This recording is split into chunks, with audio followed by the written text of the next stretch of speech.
The elevator doors slid open with a ding that echoed like a gunshot in the silent lobby of Harrington Tower, and there stood my boss, Ethan Harrington, his face pale as death, clutching a crumpled photo of me dancing intimately with another man at a gay club. His eyes, usually cold and unreadable, burned with a mix of fury and something deeper, betrayal, perhaps, or the dawning horror of his own suppressed truths. In that frozen moment, as the New York skyline glittered indifferently outside the glass walls, I knew our carefully constructed worlds were about to collapse, pulling families, careers, and fragile identities into the abyss. I had started at Harrington Enterprises fresh out of college, a wide-eyed 24-year-old from a small Midwestern town, chasing the American dream in Manhattan's cutthroat corporate jungle. Ethan was the epitome of success. 38, impeccably dressed, with a jawline that could cut glass and a reputation for being as approachable as a fortress wall. As his personal assistant, I handled his schedules, his coffees, his dry cleaning, everything but the wall he'd built around himself. Whispers in the office painted him as the perfect family man.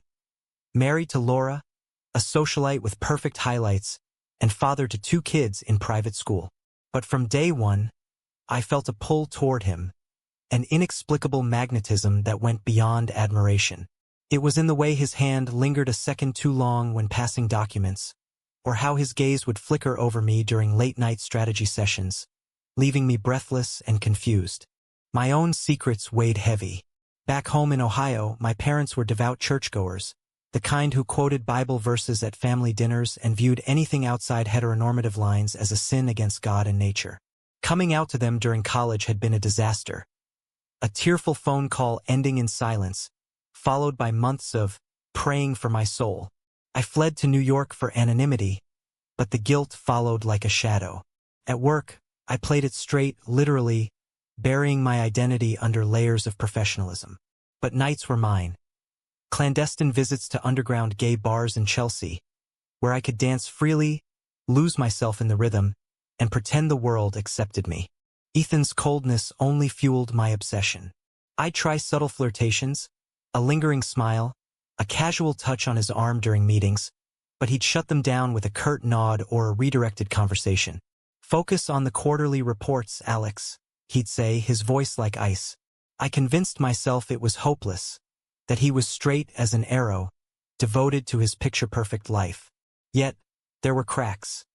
The way he'd stare out the window during calls with his wife, his tone clipped and distant.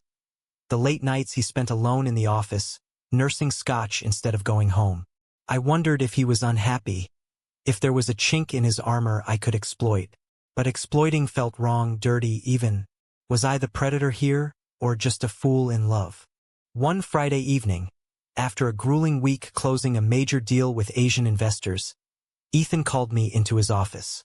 The city lights twinkled below like distant stars, and he looked exhausted. His tie loosened for once. "Good work today, Alex," he said, pouring 2 glasses of bourbon. It was rare praise and my heart raced. We talked shop at first, but as the liquor warmed us, the conversation shifted. He mentioned his marriage, how it started as a fairy tale but devolved into obligation. "Laura's great, but sometimes I feel like I'm living someone else's life," he confessed, his eyes meeting mine with unusual vulnerability. I leaned in, my pulse thundering. This was my chance. "What life do you want, then?" I asked softly, my hand brushing his on the desk. He pulled back as if burned. "That's not appropriate," he snapped, standing abruptly. "Go home, Alex. We'll pretend this didn't happen." Humiliation washed over me as I stumbled out, tears stinging my eyes in the elevator. That night, I hit the club harder than usual, drowning rejection in bass-heavy music and anonymous dances. A guy named Jake, with tattoos and an easy grin, pulled me onto the floor. We moved together, bodies close but minds miles away. Mine still on Ethan. Little did I know, fate was lurking in the shadows. The next Monday, the photo arrived anonymously in Ethan's inbox. A grainy shot from the club, me in Jake's arms, our faces inches apart. He confronted me in the break room, away from prying ears. "What the hell is this?" he hissed, shoving his phone under my nose. My stomach dropped. Me being me, I stammered. I'm gay, Ethan. I thought you knew. His face twisted shock, anger, disgust. This could ruin everything, he muttered. The board is conservative. My family. He trailed off, pacing. I felt exposed, raw, but also defiant. Ruin what? Your image? Or something else? Our eyes locked, and for the first time, I saw fear in his, a mirror of my own. That confrontation ignited a firestorm. Ethan avoided me for days, delegating tasks through emails. But the tension simmered, bubbling over during a team-building retreat upstate. Isolated in a cabin, forced to collaborate on trust exercises, we ended up paired for a late-night hike. Under the stars, away from the city's judgment, he finally cracked. That photo. It wasn't just about you, he admitted, his voice barely audible. It stirred something in me. Memories ever buried. He confessed to a college fling with a roommate, dismissed as experimentation, shoved deep to fit his family's expectations. His father, a prominent senator, demanding a legacy of straight-laced perfection. Marrying Laura was the safe choice, the right one. But now, seeing me free in that photo, it unearthed doubts. I listened, heart aching for him. For us. You don't have to live a lie, I said, but he shook his head. I have kids, Alex. Responsibilities. The hike back was silent, charged with unspoken longing. Back in the city, things escalated. Laura sensed the shift, her calls to the office probing. Ethan's mood swings affected the team. Deals faltered. Morale dipped. I wrestled with my conscience. Push him toward truth, or back off and preserve the status quo. One evening, I chose confrontation, cornering him after hours. You're miserable, Ethan. Admit it. He grabbed my shoulders, his grip tight. You think I don't know that? But blowing up my life isn't the answer. In that heated moment, our faces close, temptation peaked. But he released me, storming out. The fallout rippled outward. An anonymous tip, perhaps from a jealous colleague who'd seen the photo, reached Laura. She showed up at the office unannounced, eyes red from crying, demanding answers. Who's he? She screamed, pointing at me. Ethan tried to placate her, but the damage was done. Whispers spread like wildfire. Affairs, scandals. The board called an emergency meeting, questioning Ethan's leadership. My own world crumbled too. My parents, hearing rumors through a family friend in the city, disowned me via a scathing email. We raised you better than this perversion. Loneliness hit hard, but so did resolve. I wouldn't hide anymore. As pressures mounted, Ethan faced a crossroads. During a heated argument in his penthouse, Laura had taken the kids to her parents. He broke down.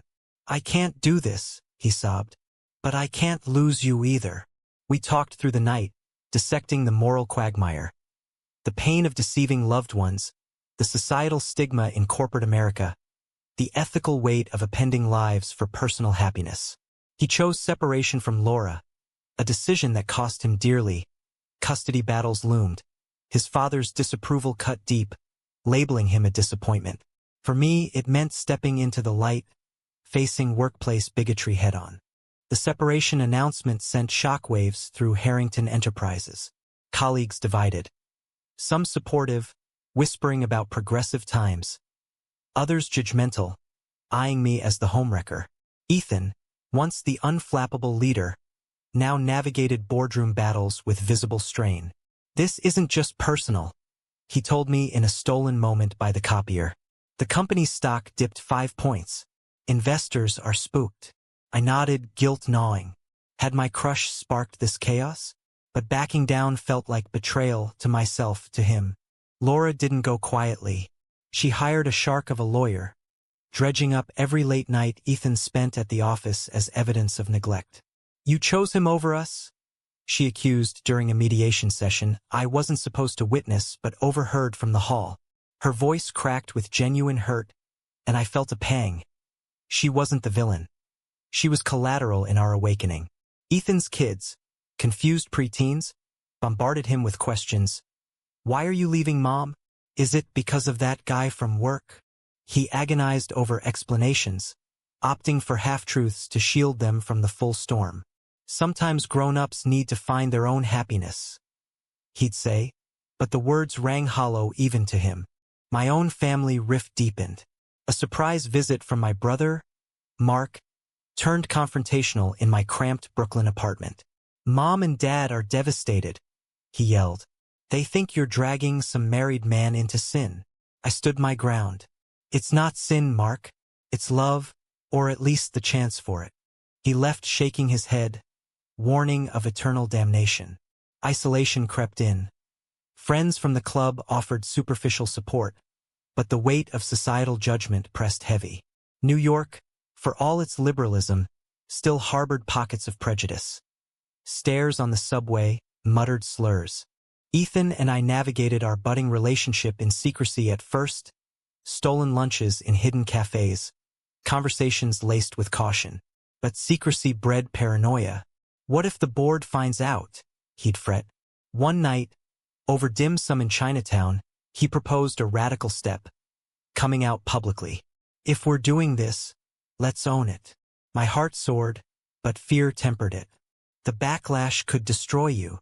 He squeezed my hand. Or set us free. The decision hung like a guillotine.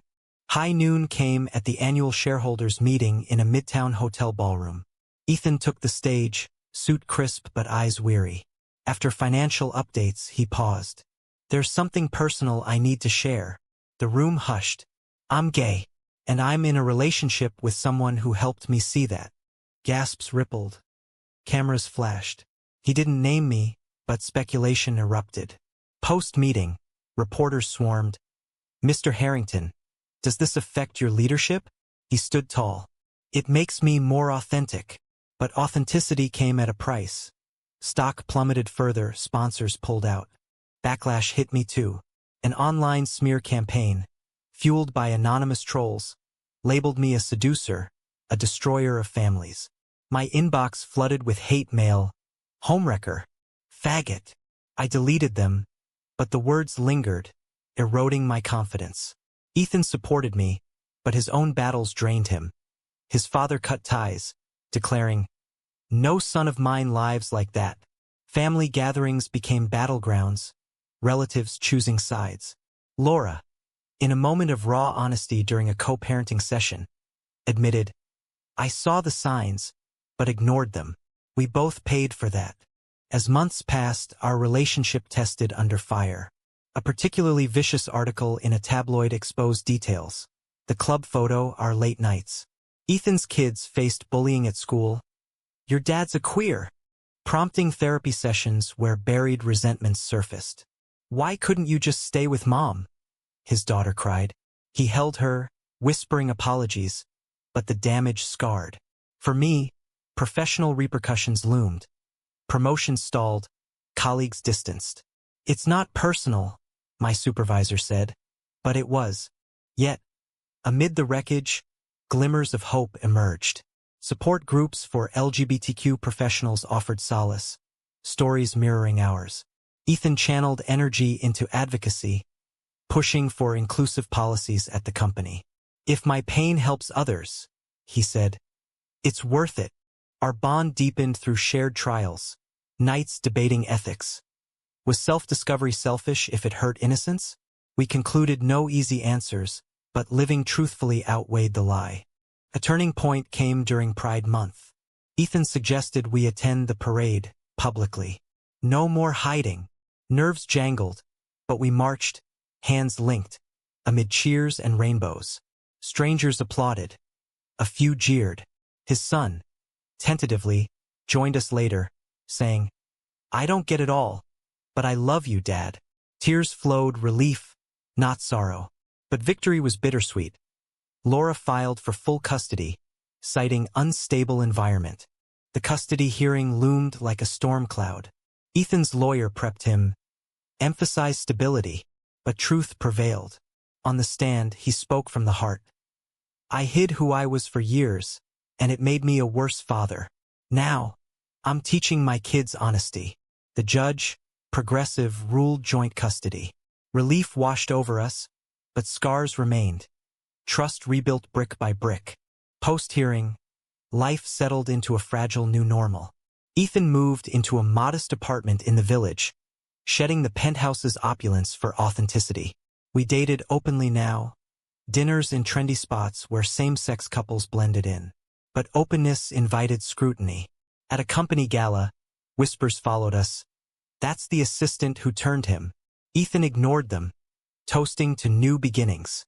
I admired his resilience, but inwardly, doubts festered. Was I worth the upheaval? Family reconciliations proved thornier. My parents reached out sporadically, stilted calls laced with scripture. "We're praying for you," Mom said. I pushed back. "Pray for acceptance instead." Progress was slow. Dad attended a PFLAG meeting at my urging, emerging thoughtful. "I don't understand, but I miss my son." Ethan's side fractured deeper. His father disinvited him from holidays, labeling the relationship an abomination. Siblings wavered, some supportive, others silent. The holidays that year were lonely. Just us and his kids, navigating awkward conversations about Uncle Alex. Professionally, Ethan fought to regain footing. The board, swayed by falling profits, demanded changes. "Your personal life is a distraction," the chairman barked. Ethan countered with data. Diverse leadership boosted innovation. He launched an LGBTQ initiative, partnering with nonprofits. Skeptics scoffed, but early wins, new clients from the community, silenced some. For me, a promotion came unexpectedly, but with strings. "Prove you're not just here because of him." I worked twice as hard, earning respect through merit. Intimacy in our relationship evolved cautiously, built on emotional foundations rather than physical rush. We shared dreams. Ethan of a world where his kids thrived without stigma. Me of bridging my past and present. But conflicts arose. One night, after a heated board call, he snapped at me over dinner. "This is all because of that damn photo." Hurt flared. "You mean because of me?" We argued, unearthing resentments. He blamed my openness for accelerating his crisis. I accused him of using me as an excuse for his unhappiness. Reconciliation came at dawn. Apologies whispered, but the rift lingered. Societal pressures amplified internal ones. A conservative media outlet ran a hit piece, "Corporate America's Moral Decay. Harrington's Fall from Grace." Protests picketed the office, signs blaring, "Protect traditional families." Ethan addressed them head-on in a press conference. "Love isn't a threat, hate is." Applause from allies, but threats followed. Anonymous letters, online doxing. We installed security, paranoia shadowing our steps. His kids adapted unevenly. The daughter, Mia, warmed fastest, confiding crushes and seeking advice. "Is it okay to like whoever?" she asked. "Always," I replied, heart swelling. The son, Tyler, rebelled, skipping school, lashing out. "You ruined everything," he yelled during a visit. Therapy helped, revealing his fear of abandonment. Ethan dedicated weekends to rebuilding bonds, sacrificing couple time. "They're my priority," he said. I understood, but jealousy simmered. Was I second fiddle? A betrayal blindsided us. Jake, the guy from the club, surfaced in tabloids, selling his story. I was Harrington's assistant's fling, before he stole the boss. Fabrications twisted facts, painting me as manipulative. Ethan confronted me. "Is any of this true?" Trust cracked. "It was one dance," I insisted. "Before us." He believed me, but doubt seeded. We traced the leak to a disgruntled ex-employee, fired for embezzlement, seeking revenge. Lawsuits ensued, draining resources. Amid chaos, moments of clarity shone. A quiet evening in Central Park, watching families picnic, Ethan turned to me. "Despite the cost, I choose this again." Tears pricked my eyes. "Even with the pain?" He nodded. "Pain means we're alive." That vulnerability fortified us against the next wave. Laura's new boyfriend, a traditionalist, influencing the kids against us. "He's poisoning them."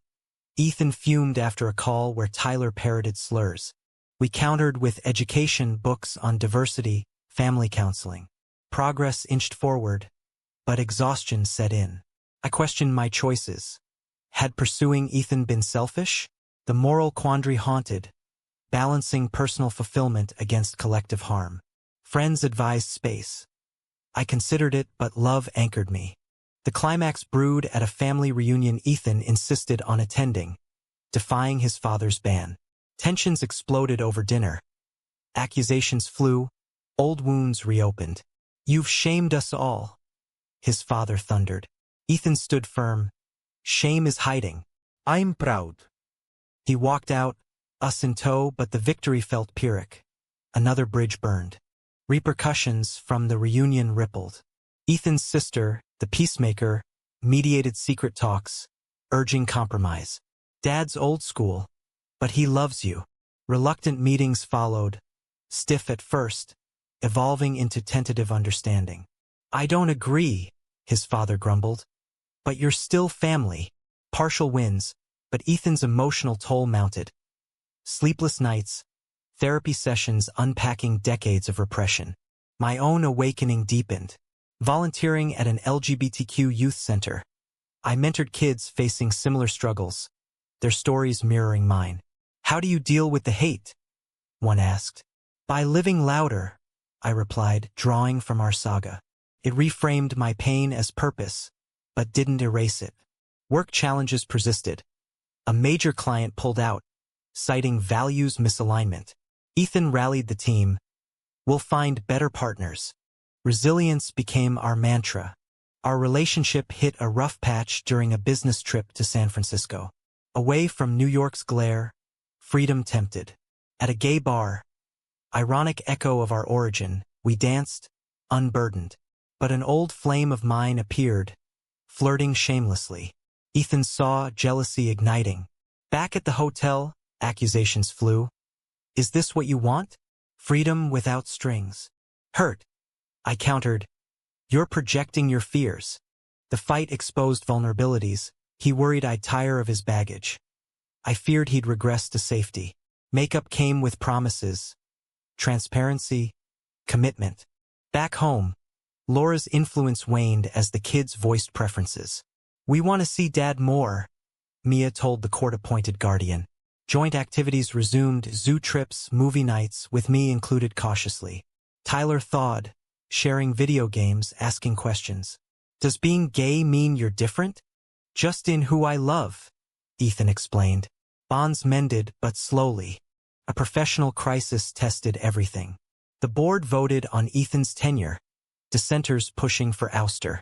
"Your lifestyle is a liability," one sneered. Ethan prepared a defense, enlisting allies. The meeting was brutal. Data versus dogma. In a twist, a board member came out in support. "I've hidden too. Time for change." The vote tied. Ethan retained by a hair. Victory, but precarious. Personal betrayals compounded. My brother, Mark, outed me to extended family in a misguided intervention. Aunts and uncles bombarded with calls. "Come home. Get help." I refused, cutting ties temporarily. "This is my life," I declared. Ethan held me through the tears, our shared isolation forging unbreakable ties. As winter blanketed the city, reflection set in. We hosted a small holiday gathering, his kids, my supportive friends, creating new traditions. Laughter echoed, a balm for wounds. But undercurrents of doubt persisted. Had we chosen right? The moral debates raged internally, self versus society, love versus duty. A pivotal moment arrived during a snowstorm, power out, us huddled by candlelight.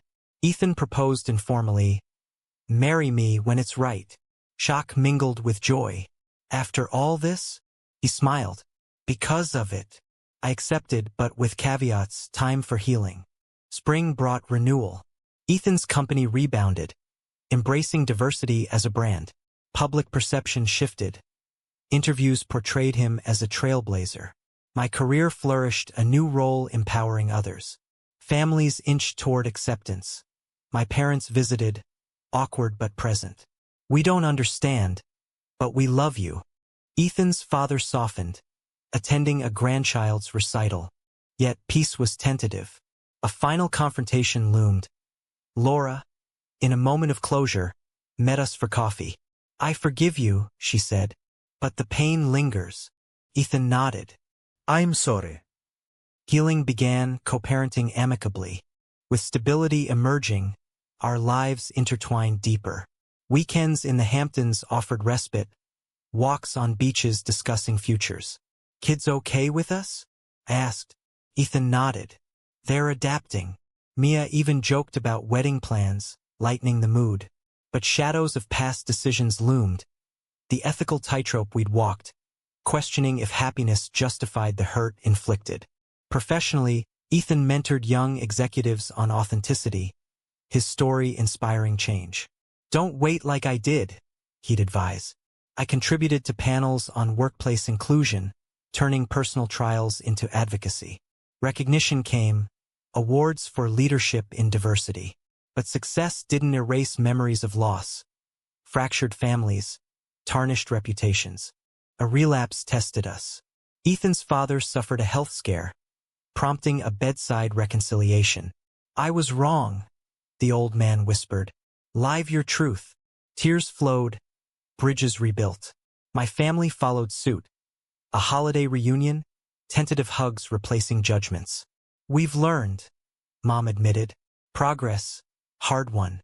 Our relationship matured, conflicts resolved through communication. "No more secrets," we vowed. Daily life normalized, grocery runs, movie nights, blending routines.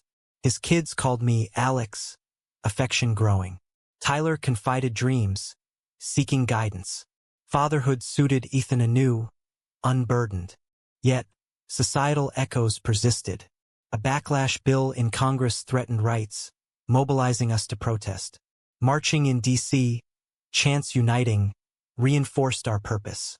"This fight's bigger than us," Ethan said. Activism became our outlet, channeling pain into progress. As years blurred, months into years in our minds, we reflected on the journey. The club dance, once a spark of freedom, now symbolized awakening. Ethan often mused, "That photo saved me." I countered, "Or damned us." Debates ensued, weighing costs. Broken marriages, scarred children, against gains. Authentic lives, deeper love. In quiet moments, doubts surfaced. Had we been reckless? Moral ambiguity haunted, deontology versus utilitarianism in personal terms. But love prevailed, a beacon through storms. One evening, overlooking the Hudson, Ethan turned serious. "No regrets." Pondered. The pain was real, but so is this. He smiled, pulling me close. Life moved forward, scars fading into stories. But was the pursuit of personal truth worth the collateral damage to innocent lives?